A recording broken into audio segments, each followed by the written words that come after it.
Poder assentar, amados. Queria convidar aqui para ser instrumento de Deus nesta manhã o pastor que nós amamos também muito, o pastor Santos. Dispensa a apresentação, que a igreja já ama tanto. Fique à vontade, pastor. Graças e paz a todos. Quantos são felizes com a presença do Espírito Santo aqui essa manhã? Solta um beijo para ele. Dá um aplauso bem lindo ao Espírito Santo.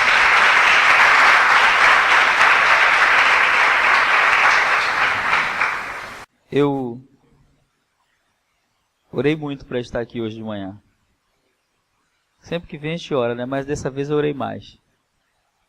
Sabia que hoje aqui o Espírito Santo ia fazer algo diferente, vai fazer, amém?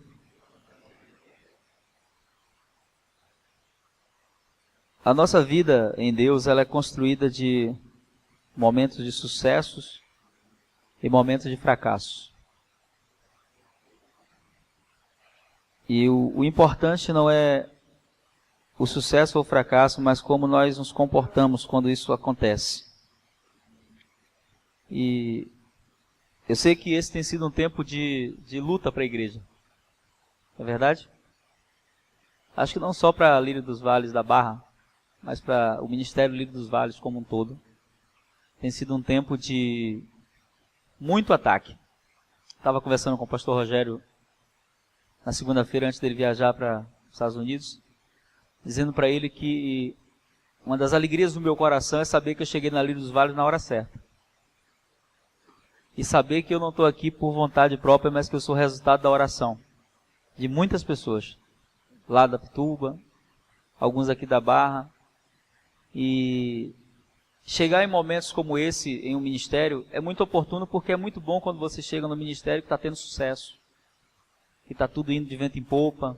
Todo mundo quer participar nessas horas, né? Mas as pessoas realmente enviadas por Deus, elas chegam em momentos onde o barco está balançando, né?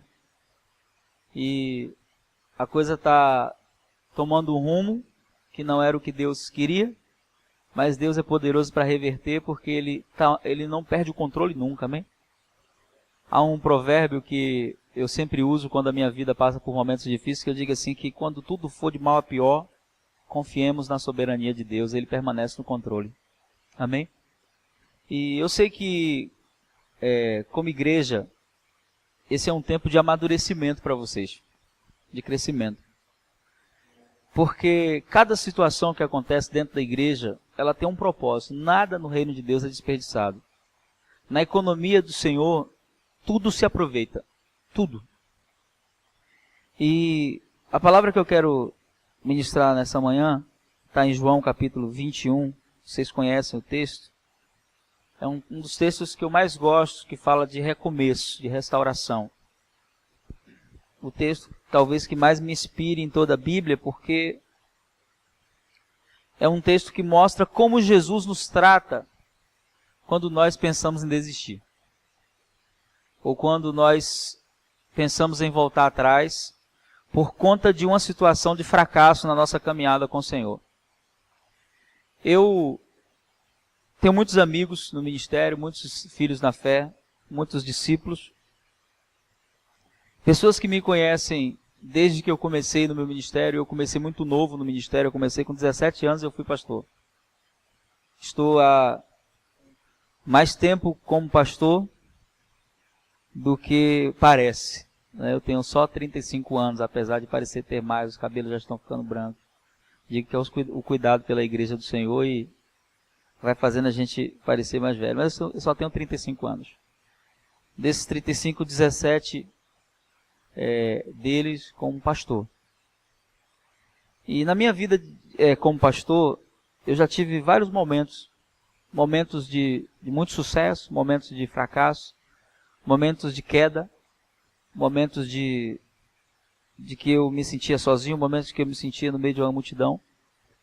Então, quando você é um homem experimentado por Deus em várias situações, você se torna alguém mais tolerante e alguém que consegue enxergar e ver as coisas da ótica de Deus.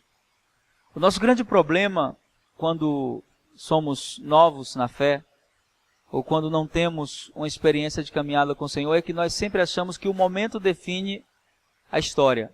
E quando você olha com a ótica de Deus, você vai descobrir que o momento não define a história. A história não é definida de como começamos. Muita gente começa bem e termina mal. O importante não é como começamos. Você pode começar muito mal. Mas se no meio da história você resolver deixar Deus tomar o controle, você pode terminar muito bem. E na minha vida como pastor, eu já tive situações muito difíceis. E já passei pelo que o Diogo está passando hoje. A mesma situação. Eu não costumo falar isso a não ser em encontro de casais. Mas eu tenho um casamento que dura 15 anos. E que dura 15 anos por causa da esposa que eu tenho, não por causa de mim. Porque grande parte desse casamento foi sustentado por ela. Hoje eu tenho muitos anos de fidelidade, de santidade. Mas já tive momentos onde a minha vida não foi o que é hoje. Hoje todo mundo olha para a minha vida, para o meu casamento, e fala assim: pastor, você é um modelo. Mas tem uma história por trás disso tudo. Uma história de vergonha também. Que às vezes a gente se sente envergonhado em falar, né? Eu não costumo muito falar disso, mas o Espírito Santo falou comigo hoje: fala disso. Porque às vezes a gente costuma julgar uma pessoa por um momento. E tem muita gente que me admira hoje, que quando eu conto a minha história, né, para ela fala: hã? Você já fez isso? Já, meu irmão. Já fiz. E Deus teve misericórdia de mim e me restaurou. Então eu contei essa história essa semana umas 3 vezes para algumas pessoas que vieram me falar de Diogo. Mas você acha que o ministério dele está destruído? Então deixa eu te contar a minha história. E eles ficavam assim assustados porque eles tinham a imagem de que eu era o cara assim impecável, né? Deus nunca usou homens perfeitos. Deus sempre usou homens sinceros. Homens que têm os seus erros, que têm as suas falhas, mas que dizem assim, Senhor, eu quero mudança, eu quero melhorar. E quando Deus encontra corações assim, irmãos, Deus transforma. Então eu acredito em restauração porque você está diante de um homem restaurado por Deus. Eu acredito em restauração porque eu já caí também. E Deus me restaurou. Eu acredito em restauração porque o Espírito Santo que começa a boa obra, ele é poderoso para completar a boa obra. Eu acredito em restauração porque o Moisés assassino é o mesmo Moisés libertador. Eu acredito em restauração porque as pessoas que a gente acha que terminaram e a nossa história não termina até Deus dizer que terminou, meu irmão. Eu acredito em restauração. Amém? E o texto que eu vou ler para você fala disso, né? É o texto, antes de ler, eu quero narrar um pouquinho da história, onde Pedro, que era o líder dos demais, ainda que Jesus não o constituiu líder, mas a gente pode perceber pelo comportamento dele diante da circunstância, da situação, de que ele era o líder. Porque ele tinha a capacidade de influenciar os outros. Esse homem, ele é testado e ele fracassa. Ele diz para Jesus, diante de todos, assim, olha, ainda que todos te neguem, ainda que todas as pessoas te abandonem, eu vou ficar. E quando a hora chega, Jesus já sabia que ia acontecer, Jesus diz para ele assim, olha, vai acontecer. Ele fracassa. E no seu fracasso, depois de já ter tido algumas experiências muito fortes com Jesus, Pedro viu coisas que a gente nunca viu. E que um dia podemos ver lá na glória, mas não aqui na terra não vimos ainda. Mas ele viu Jesus transfigurado, ele viu Jesus ressuscitar mortos, ele viu Jesus levantar paralíticos, Jesus curar vários cegos, e mesmo assim ele fracassou. Isso quer dizer que a gente pode ter uma caminhada extensa com Deus, isso não garante que não podemos fracassar. E ele fracassou em um momento, talvez, decisivo da vida de Jesus, que era o momento onde onde ele não deveria fracassar. E ele faz tudo o que ele disse que não iria fazer. Ele nega Jesus não só uma, não só duas, mas 3 vezes. Tem uma expressão que eu uso sempre, que eu digo que nós temos que ser traumatizados por Deus. A gente fala muito de cura interior dos nossos dias, né? E é legal. O Senhor deve curar os traumas em nossa alma que são causados pelo homem. Mas os traumas que são causados pelo próprio Deus, e Deus causa trauma na gente, eu vou te falar hoje que causa, eu vou te mostrar na palavra também. Eles devem permanecer, porque são eles que geram em nós um padrão de santidade. Por exemplo, Jacó, ele saiu de Jaboque com a perna quebrada, e quem quebrou foi Deus. Todas as vezes que ele andasse mancando, ele iria lembrar que ele esteve face a face com Deus e nunca mais foi o mesmo. Quem derrubou Saulo do cavalo, do camelo, a Bíblia não fala, foi Deus. E ele ficou cego durante 3 dias. E todas as vezes que ele lembrava daquilo, ele se mantinha firme no caminho do Senhor. Foi Deus quem gerou isso. Uma lembrança dolorosa que gerava uma postura de santidade. Foi Deus. E eu quero dizer para você que o galo não cantou só naquele dia. O galo continuou cantando até Pedro morrer. E todas as vezes que o galo cantava, ele lembrava. E todas as vezes que ele lembrava desse dia. Ele não lembrava do dia que ele negou. Ele lembrava desse dia aqui. O dia em que ele teve face a face com Jesus, depois de haver pecado. E nesse dia que ele vai ficar face a face com Jesus, a história diz que eles estavam juntos, 8 irmãos, né? Pedro, Tomé, Natanael, os filhos de Zebedeu e mais 2 irmãos que a Bíblia não fala o nome, eles estavam juntos, né? Um deles, a gente sabe que é João, e eles seguem Pedro. Pedro diz assim, ó, eu vou pescar, ou seja, eu vou voltar a fazer o que eu fazia antes quando Jesus me encontrou. E eles estão pescando. E como eles eram pescadores experientes, eles não iam para um lugar que eles não tinham certeza que não iriam pegar peixe. Mas naquela noite eles passam a noite inteira pescando e eles não conseguem pegar nada. O interessante nisso tudo é que Jesus aparece nesse momento e Jesus investiu 3 anos da vida dele. Quantos anos? nesses homens. E ele não iria desperdiçar isso, jogando eles fora. Porque Deus não nos descarta, Ele nos restaura. O homem descarta, mas Deus não. Moisés passou 40 anos treinando Josué. Quando Moisés morreu, Josué ficou depressivo. Não quero mais viver, não vou mais conseguir. Se Moisés, que era Moisés, não conseguiu, eu vou conseguir. E Deus poderia chegar lá naquele dia e dizer assim, olha, Josué, eu poderia ter escolhido qualquer um para ficar com Moisés, eu escolhi você e agora você vai ficar aí dentro da tenda? Então, olha, cara, você não serve mais. Chame Caleb lá, mesmo espírito, mesma autoridade, mesma ousadia, mas Deus não faz isso, Ele restaura Josué. Assim, para de olhar para trás, Moisés morreu, é o seu tempo, é a sua hora, eu vou fazer você chegar onde Moisés nunca chegou, no tempo que Moisés nunca sonhou, e isso aconteceu. Em 3 anos e meio ele conseguiu conquistar nações que Moisés sonhou e não conseguiu conquistar. Então, no projeto de Deus, Jesus jamais iria descartar aqueles homens, porque Jesus, quando escolheu eles, Jesus já sabia quem eles eram. Diga isso para o seu irmão, Jesus sabe quem você é. Diga se ele já sabia quando ele te escolheu. Sabia ou não sabia? Tem gente que ora e diz, Deus, eu não quero te decepcionar. Fique tranquilo, não existe possibilidade disso acontecer.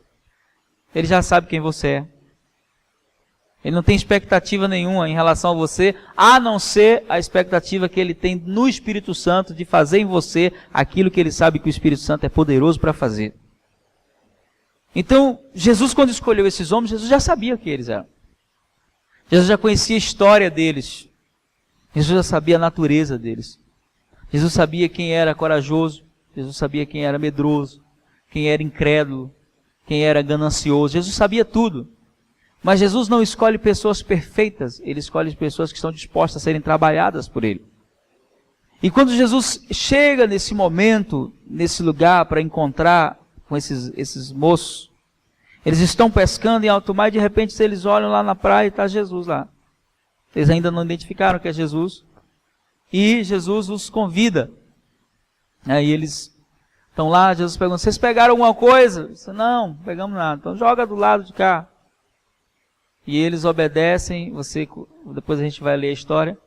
Eles pegam uma grande quantidade de peixes. E depois, quando Pedro percebe que é Jesus, ele está sem a túnica, né, que costumava usar, eles não usavam para pescar, porque senão molhava. Ele põe a sua túnica, ele pula do barco e ele corre de encontro a Jesus. Depois tem toda aquela parte que eles vêm todos juntos e se assentam para comer. Jesus tinha lá peixe e pão. E eles se assentam com aquele silêncio, sabe? Estarrecedor, aquele silêncio que grita mais alto que qualquer barulho. Um olhando para o outro, né? É Jesus, né? Será que é? É Jesus. E aquela coisa. E Jesus está lá comendo sem falar nada, olhando para eles, né? E Jesus resolve quebrar o silêncio. E quando ele resolve quebrar o silêncio, o que ele faz? Ele se vira para Pedro, em meio aos outros 7 irmãos, e diz assim, Pedro, você me ama? Bom, todo mundo ali sabia da história. Sabia ou não sabia? Sim ou não? Acho que os outros, quando Jesus perguntou, fizeram assim, ó. Para ver o que é que Pedro iria responder. Mas o mais interessante nessa história é que Jesus não faz o que nós faríamos. Jesus não pergunta a Pedro, Pedro, o que você fez? Jesus pergunta, Pedro, você me ama? E aí Pedro responde assim, amo, Senhor. Se fosse eu e você, a gente diz assim, ama nada, seu sem vergonha. Se você amasse, você não teria me negado. Você não me ama coisa nenhuma, né? Mas Jesus não faz isso. Jesus surpreende a todos, né? E aí eles ficam olhando para Jesus, quero ver o que ele vai falar. E Jesus diz para eles, então apacenta os meus cordeiros. Meus cordeirinhos, na versão original. Aí os outros não entendi, peraí, o cara negou, ele fracassou. E o Senhor está confiando a ele ainda a autoridade. Porque Deus conhece parte do nosso ser que nenhum ser humano pode sondar. A Bíblia diz que Ele é aquele que prescruta o nosso interior e Ele conhece o nosso coração. Ele vê o antes, Ele vê o agora e Ele vê o depois, porque Ele é aquele que era, que é e que há de vir. Então Jesus não estava conversando com o líder que negou, Jesus estava conversando com o líder que se levantou lá no Pentecoste e converteu mais de 3.000 pessoas. Jesus estava vendo de uma ótica que o ser humano jamais consegue enxergar. Mas aí não para por aí, ele negou quantas vezes? E Jesus perguntou quantas vezes? 3. Jesus vira de novo e pergunta assim, Pedro, você me ama mesmo? E aí ele, Senhor, eu te amo. Então vai e apacenta as minhas ovelhas. Aí os outros, não, acabou, né? Tá bom, já provou que ama mesmo, né? Jesus não falou nada, ama. Mas aí Jesus, mais uma vez, pergunta e diz assim, Pedro, você me ama? E ele já não responde da mesma forma. Ele não diz responde, eu amo. Ele diz, Senhor, tu sabes de todas as coisas. Ou seja, tu sabes que eu neguei. Tu sabes que eu pequei. Tu sabes que eu posso pecar de novo. Mas tu sabes que eu te amo. Aí Jesus novamente diz, vai e apacenta as minhas ovelhas. Quando nós lemos essa história, nós percebemos várias verdades espirituais. Uma delas, a obra de Deus em nós, ela só está concluída quando Deus diz que está concluída. Até então, a gente vai ter momentos na nossa vida que a gente não vai entender. Momentos que a gente vai olhar para trás e vai dizer assim, Deus errou. Eu já tive essa crise no meu ministério. Houve uma época da minha vida que eu disse, acho que Deus errou. Esse negócio não é para mim ser pastor. Eu nunca imaginei que eu iria viver o que eu vivo hoje. Então, quando nós olhamos para Pedro, nós olhamos para um homem que era normal, comum, como eu e você. Mas um homem que tinha algo no coração. Ele amava o Senhor. E quando você ama o Senhor atrai você porque Ele pode fazer em você o que ninguém pode fazer. Só que o que eu quero destacar aqui, alguns pontos que a gente não consegue observar quando a gente lê o texto. E aí eu quero ler o texto agora para você perceber. Diz assim, algum tempo depois Jesus apareceu de novo aos seus discípulos, à margem do mar de Tiberíades. Simão Pedro, Tomé, chamado Dídimo, Natanael, que era de Caná, da Galileia, os filhos de Zebedeu e mais 2 de seus discípulos estavam juntos. Simão Pedro disse-lhe, vou pescar. E eles o encorajaram, né? Nós vamos contigo também. Saíram e logo entraram no barco, mas naquela noite nada pegaram. Entretanto, ao clarear da manhã, estava Jesus na praia, mas os discípulos não perceberam que era ele. Jesus lhe perguntou, filhos, tendes aí alguma coisa para comer? E eles responderam o quê? Não. Então Jesus orientou-os, lançai a rede do lado direito do barco e encontrareis. Assim eles o fizeram e logo não conseguiram recolher a rede, por causa da abundância de peixe. Eu quero que você perceba e preste atenção em algo aqui, amém? Eles lançaram a rede, a Bíblia diz que eles não conseguiram puxar. Eles estavam em quantos? 8. Só você contar no versículo 2. Eles estão em 8. 8 homens não conseguem puxar uma rede cheia de peixe, ok? Preste atenção nesse detalhe. Então Jesus orientou, né? Não conseguiram recolher a rede por causa da abundância. Diante disso, o discípulo a quem Jesus amava disse a Pedro, é o Senhor. Bom, imagina a cena, 8 homens à borda de um barco, puxando uma rede cheia de peixes, e a coisa tá forte, que eles não tinham um barco grande, eles tinham um barco pequeno. E está ali, a rede vem, não vem, não vem, 8. Olha o que acontece. Diante disso, disse é o Senhor. Assim que Simão ouviu que era o Senhor, o que ele fez? Diga assim, largou a rede. Repita comigo, largou a rede. Ele fez o quê? Se esqueceu do peixe. Ele não foi pescar? Mas quando ele viu que era o Senhor, ele mudou de objetivo. O peixe agora já não tem muita importância. E ele larga a rede, e o que ele faz? Ele veste sua túnica e se lança no mar. Aí a Bíblia não vai dizer, mas a gente conclui que ele se lança no mar em direção a Jesus. Então, atente a algo. Se eu estou aqui, 8 pessoas tentando puxar uma rede e diminui um, a tendência é ficar mais forte ou ficar mais fraco? Mais fraco. Sim ou não? Menos um. Mas você sabe o que acontece no momento que Pedro solta a rede e corre em direção a Jesus? Porque Pedro era o líder. É ele quem motiva. No momento que ele solta a rede, ele corre em direção a Jesus. Ao invés deles ficarem fracos, eles conseguem fazer com 7 o que eles não estavam fazendo com 8. Eles conseguem recolher a rede para dentro do barco. O que nós podemos aprender com isso aqui? Que Satanás sabe que quando o líder é atingido, todo o corpo sofre.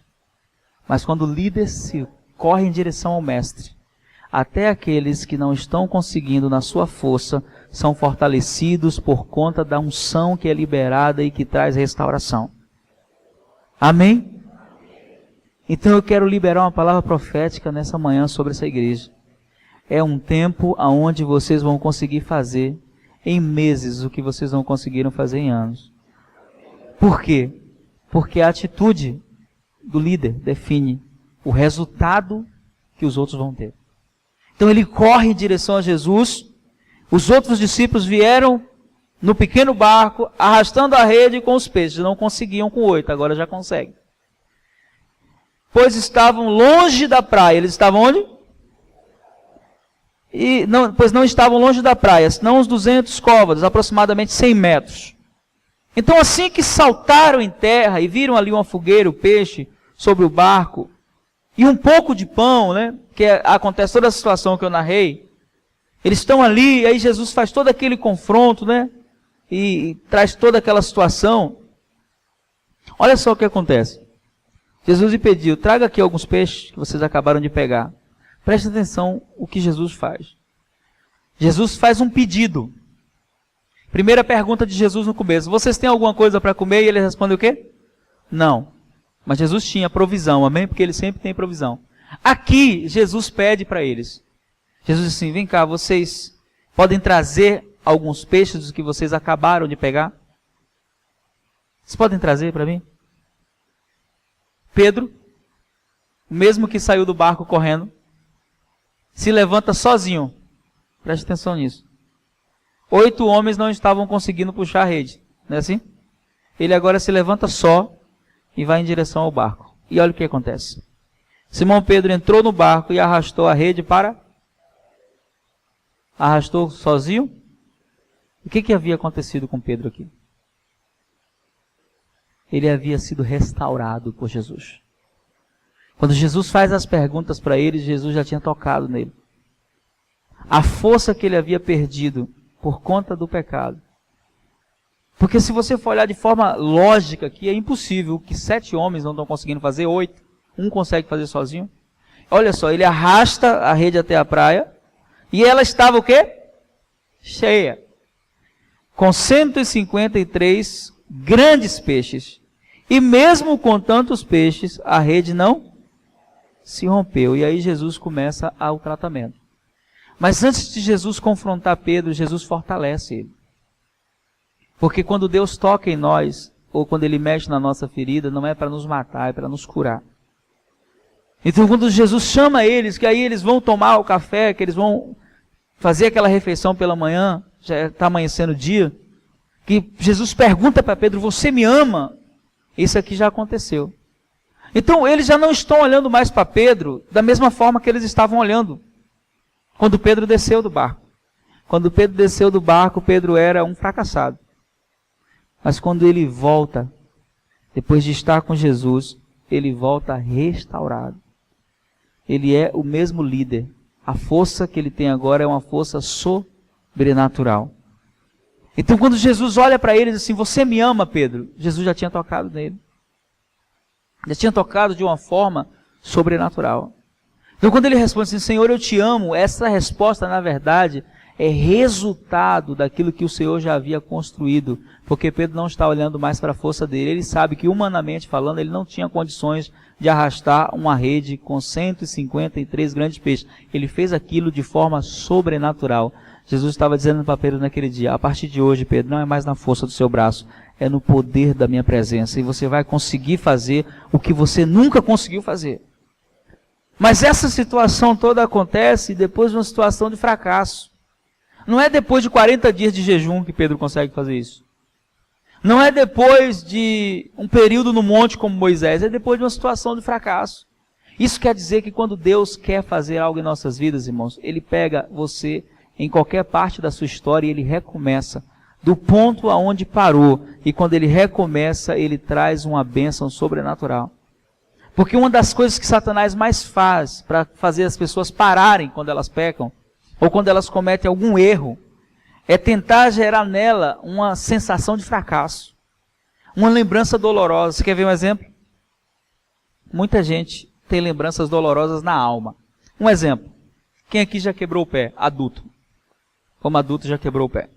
Quando você quebrou o pé, você tinha quantos anos? Você lembra? 20 anos. Você não lembra quantos anos começou a andar, né? Lembra mais ou menos? 1 ano de idade. Então você andou 19 anos. 19 anos andando. Toda vez que você ia andar, que você acordava de manhã, você ficava treinando, não era assim? Assim, já com 15 anos você fazia isso? Alguém faz isso aqui? Você não, vou andar agora. 1, 2. Alguém faz isso? Se torna uma ação inconsciente. Eu acordo e já vou andando, corro, beleza. Mas quando você quebra o pé, é normal. Quase todo mundo teve essa reação. Que você, vamos dizer que já andou 20 anos. Então você sabe andar. Mas depois que você quebra o pé, você fica com medo de colocar o pé no chão. Fica ou não fica? Por que se você colocou 20 anos o pé no chão? Porque a gente guarda o momento da dor. Não é assim? Na hora que quebrou. Pô, eu andei 20 anos. Então já sei andar.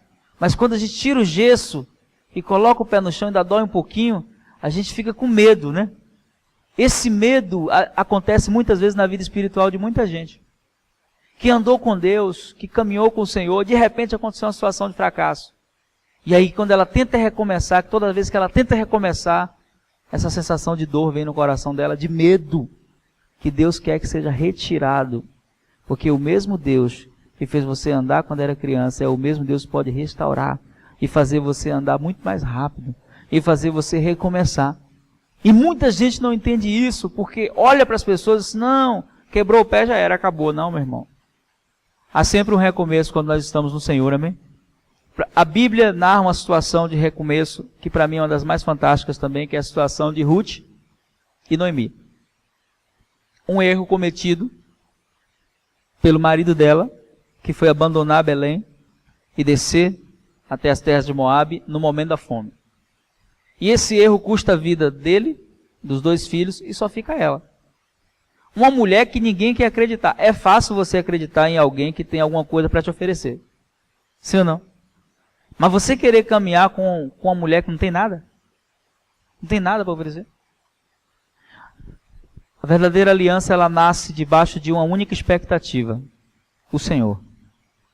Eu aprendi algo falando de aliança, e repito isso, que toda aliança é testada.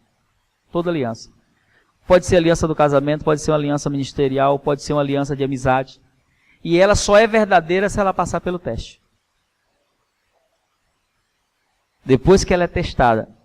E ali, naquela situação de morte, de angústia, a aliança de Ruth e Noemi é testada, né? Ela libera elas, assim, ó, você pode voltar, você vai ter chance de casar de novo. Você também, ó, vai ter chance de casar de novo. Eu não tenho mais filhos para dar para vocês. Mas Ruth resolve fazer uma aliança com uma pessoa que ninguém faria. Ele faz aliança com uma pessoa que ninguém faria. Porque era uma mulher que nem ela mesma acreditava nela mais. Meu nome agora não é mais Noemi não, meu nome agora é Mara, amarga. Minha vida está destruída. Então era uma mulher que não tinha nem ela mais tinha expectativa em relação a ela. E Ruth olha para ela e consegue enxergar nela algo que ela não estava vendo mais. Quando essa mulher chegou aqui nessa terra, ela me falava de um Deus. Quando essa mulher chegou aqui nessa terra, ela me falava de um Deus que abriu o mar. Essa mulher chegou aqui falando de um Deus que fazia cair pão do céu. Essa mulher chegou aqui me falando de um Deus que derrubou muralhas indestrutíveis. Então eu preciso olhar para essa mulher e enxergar que esse Deus permanece aí, mesmo se ela não conseguir ver. E aí quando ela libera elas, ela diz, não, eu não vou não, eu vou ficar com você. Mas eu não tenho nada para te oferecer. O teu Deus será o meu Deus. O mesmo Deus que você chegou aqui falando, que abriu o mar, o Deus que você chegou aqui falando, que fez coisas extraordinárias, esse Deus aí, eu quero esse Deus. O teu povo será o meu povo. Onde você deitar, eu vou deitar. Onde você cair, eu vou cair. Se você levantar, eu vou levantar junto com você. Isso é uma aliança verdadeira. Por conta dessa aliança, ela entra na genealogia de Jesus, como uma das mães de Jesus, uma das matriarcas. Tudo por conta de uma aliança que foi testada e foi aprovada. A Bíblia diz assim, em todo tempo ama o amigo, e na angústia nasce o quê? O irmão. Semana passada eu vim pregar aqui, aí no final do culto me perguntaram assim, né? Vou falar porque eu estou pregando. Pastor, o senhor vai vir ficar aqui na Barra com a gente? Eu falei, sempre que for preciso, eu vou estar aqui. Mas o senhor vai vir para cá como pastor? Eu falei, não, vocês têm pastor. O pastor de vocês é Diogo. E eu vou ficar aqui sempre que precisar. Por quê? Porque eu já passei pelo que ele está passando. E nessa hora, todo mundo quer o nosso lugar, né? Mas o verdadeiro amigo nessa hora, ele é suporte. Ele ajuda. E eu quero dizer para vocês que eu estou feliz em estar vindo aqui esses dias. Estou feliz. E o que eu desejo para Diogo? Falei isso para o pastor Rogério. Falei, olha, a gente vai ajudar. Não importa o que vier, se é para apanhar, a gente vai apanhar junto. Mas que vai haver restauração, vai. Por quê? Porque é nesses momentos que o nosso caráter é testado. É nesse momento que a aliança é provada. É nesse momento que a fidelidade é gerada. No momento da crise, irmão. No momento quando está tudo bom, quando está tudo legal, né? Que a igreja, uau, está bombando. E aí eu sempre digo, pastores, a igreja que vocês têm não é aquelas que vêm aos domingos. A igreja que vocês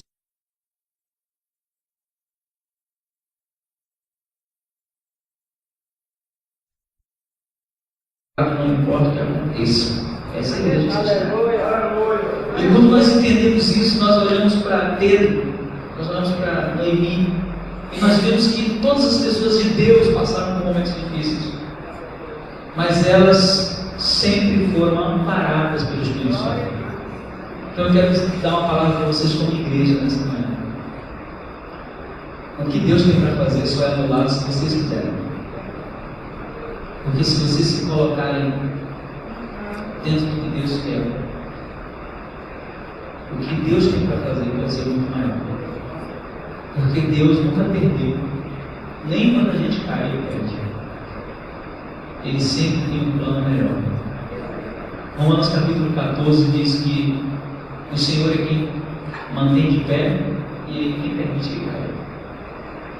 É Ele quem sustenta, é Ele quem fortalece.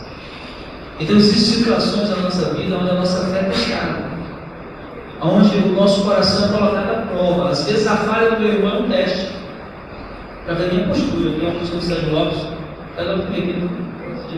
eu gosto muito que ele diz assim, talvez a minha dor seja um teste para o seu amor.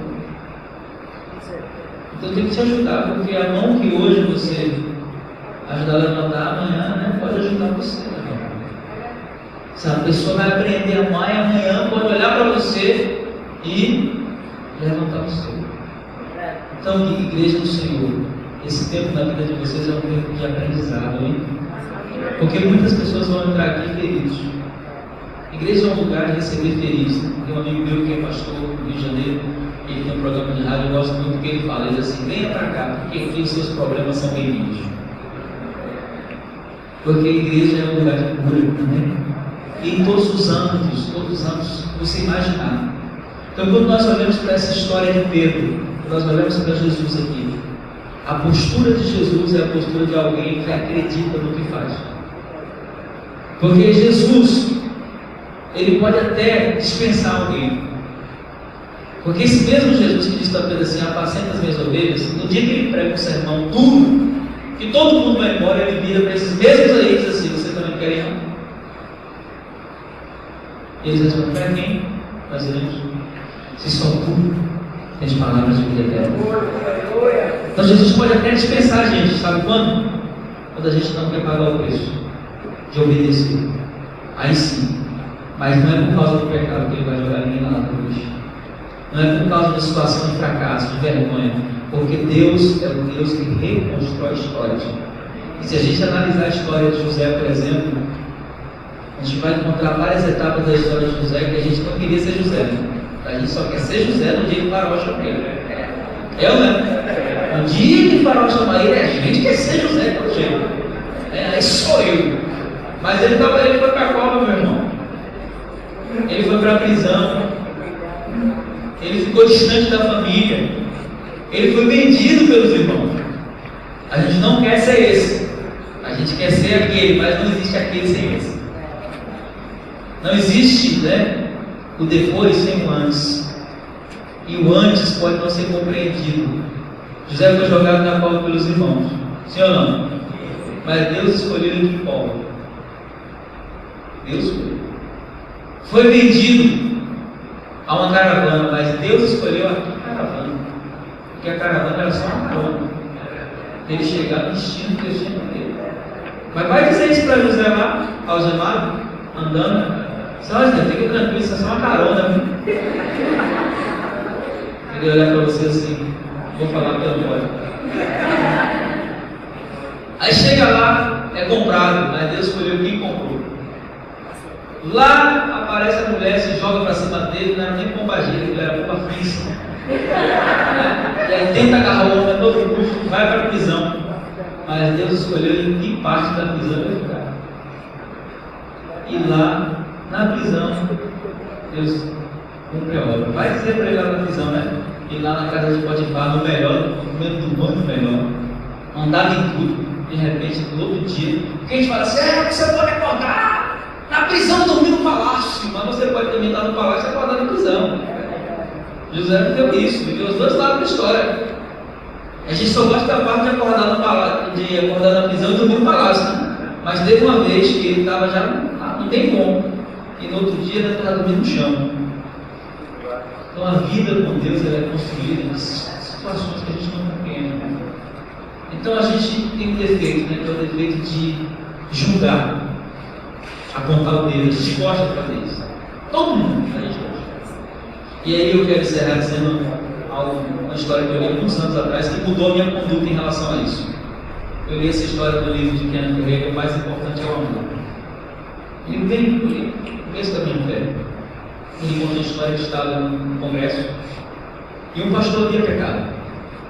E o pastor que foi pregar não falou o nome do pastor, mas contou a história, todo mundo sabia quem era, né? E começou a mandar ver. E ele disse que começou a dizer amém. Amém! Amém! Beleza, aí ele disse que tinha um período da vida dele que ele tirava sempre uma semana para ficar ele e Deus numa fazenda que ele tinha.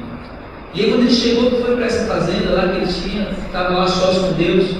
Deus, eu quero ouvir tua voz, fala comigo, quero ouvir tua voz. E aí o Senhor falou com ele, disse assim: quem é tu, pois, que julga o servo alheio?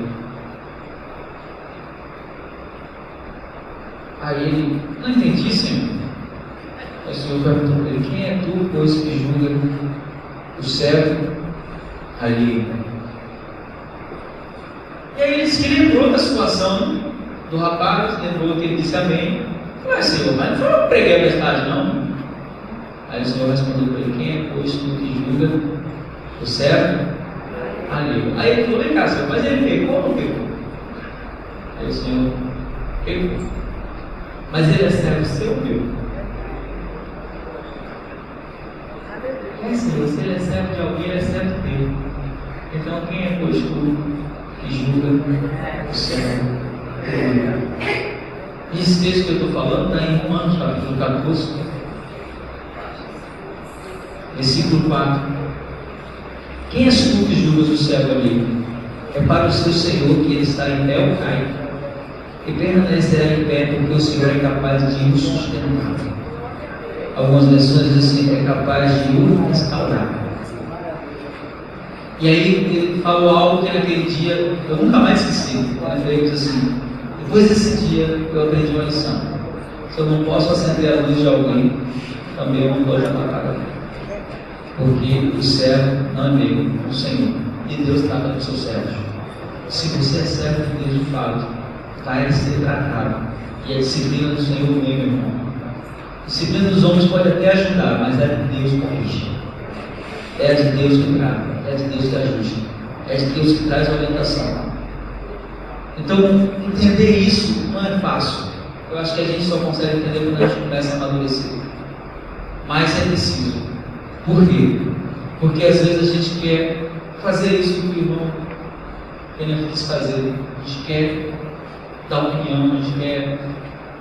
E eu sempre digo que nos momentos de pecado e de dor, ao invés de ser mais uma língua, eu prefiro ser mais um joelho. Porque existem muitas línguas que se levantam nesse momento. Mas eu prefiro ser mais um joelho. Eu preciso ser mais alguém que olha, que fala com Deus. Porque a Bíblia diz em Gálatas capítulo 6 que quando o irmão cair, você tem que olhar para ele e ver você. E ajudá-lo pensando, nossa, amanhã pode ser eu.